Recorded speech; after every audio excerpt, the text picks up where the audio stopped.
گزشتہ ہفتے آپ سے جب ہم نے پہلا سوال کیا تھا خامنہ ای صاحب کی شہادت کے حوالے سے، اس پر ایک تنقید بھی موصول ہوئی۔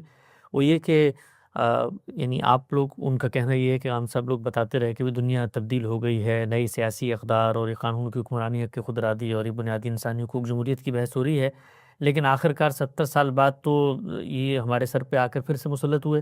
تو ہمیں 70 سال سے تعلیم تربیت پہ لگانے کے باوجود اگر جنگی کرنی تھی تو پھر ہم 70 سال سے جنگی کر رہے ہوتے، ہمیں پھر کیا فائدہ ہوا کہ ہم امن کا وقفہ لے کے بیٹھے رہے اور پھر جنگ ہم پر ہو گئی؟ تو ہمیں پہلے دن سے جنگی کی تیاری کرنی چاہیے تھی پھر۔ میں نے تو یہ کبھی نہیں کہا کہ اب جنگ کی تیاری کرنے کی ضرورت باقی نہیں رہی۔ سلامتی ہے ان آنکھوں پہ جو ہدایت پہ نظریں جمائے بیٹھی ہیں، ان کانوں پہ جو ذکر خیر کے منتظر رہتے ہیں، اور ان قدموں پہ جو ہدایت کی راہ پہ گامزن ہیں۔ ہمیشہ یہ بتایا ہے کہ انسان ایسا ہی ہے، وہ قوت کا اظہار کرتا ہے، تفوق کی جبلت اس میں بڑی قوی جبلت کی حیثیت سے موجود ہے۔ وہ ذاتی سطح پر بھی ظہور پذیر ہوتی ہے، قومی سطح پر بھی ظہور پذیر ہوتی ہے، اور اس میں یہ بات بھی ملحوظ رکھنی چاہیے کہ کیا ہم مسلمانوں نے یہ ساری باتیں سننے کے بعد فوجیں بنانا بند کر دی ہیں، ایٹم بم بنانے بند کر دیے ہیں، دوسری قوموں کے خلاف اقدامات ختم کر دیے ہیں؟ یہ جنگ اس وقت ہو رہی ہے، یہ پچھلی نصف صدی سے ہو رہی ہے۔ یہ جنگ جب وہاں ایک مذہبی انقلاب آیا تھا، اس کے بعد شروع کر دی گئی تھی۔ اس کی ابتدا امریکہ کے سفارت خانے کے لوگوں کو یرغمال بنانے سے ہوئی تھی۔ اس کے بعد فیصلہ کر لیا گیا تھا کہ اسرائیل کے وجود کو دنیا سے ختم کر دینا ہے۔ اس کے لیے ایران نے ایک مزاحمت کا ہلال بنایا، اس کو اسی نام سے تعبیر کیا جاتا ہے۔ اس میں شام میں یہ جنگیں ہوتی رہیں، اس میں حزب اللہ بنی، اس میں حوثی وجود پذیر ہوئے، اس میں ایران عراق جنگ ہوئی، اس میں عربوں کے درمیان بہت سی مزاحمت کی صورتیں ہوئیں۔ یہ جنگ تو جاری ہے، کوئی نیا کام نہیں ہوا۔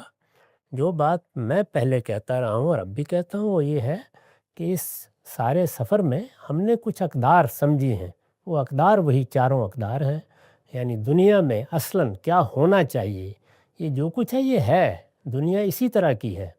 اس میں کبھی کچھ بہتری ہو جاتی ہے، کبھی پھر وہی صورتحال پیدا ہو جاتی ہے، لیکن جو چیز اب ہم نے سمجھی ہے وہ یہ ہے کہ قانون کی حکمرانی ہو، قوموں کا حق خود ارادی مانا جائے، انسانوں کے بنیادی حقوق کو عزت دی جائے، جس طرح کہ ہمارے پیغمبر نے کہا تھا کہ جان مال آبرو کو حرمت حاصل ہے، اور جمہوری طریقے سے حکومتیں قائم کی ہیں۔